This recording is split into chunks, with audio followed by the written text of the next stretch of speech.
யார்கிட்டையும் முகம் சொல்லிக்க கூடாது. யாரை கண்டாலும் அந்த சிரித்த முகம் உங்களுக்கு இருக்கட்டும். சிரித்த முகத்தோடு பழகுங்கள், பேசுங்கள், வரவேற்பு கொடுங்கள், சந்தித்து பாருங்கள்.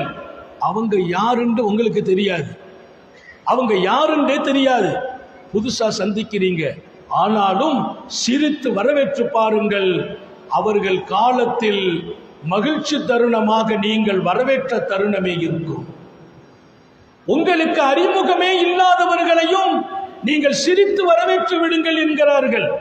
நமக்கு யாருன்னு தெரியாது, நம்ம எல்லாம் பழகினவங்கிட்ட மட்டும்தான் கொஞ்சம் முகம் காட்டுவோம், பழகினா மட்டும்தான் வீட்டுக்கு வாண்டு சொல்லுவோம். இல்லை, புதியவர்களையும் மலர்ச்சியோடு வரவேற்று பாருங்கள். நீங்கள் மறக்கடிக்கப்படாத மனிதர்கள் என்று உலகம் போற்றுகிறது. உத்தம நபி ஸல்லல்லாஹு அலைஹி வஸல்லம் யாருக்கும் சந்தோஷம் கெடுற இடத்துல நீங்க நின்றாதீங்கன்னா, உங்களால இன்னொருத்தர் மகிழ்ச்சி இழந்துடக்கூடாது. இது ஒரு பெரிய வாழ்க்கை. இதை நீங்க எடுக்கிற போதெல்லாம் இந்த உலகத்தில் அல்லாஹ் உங்களை உயர்வுபடுத்துகிறான்.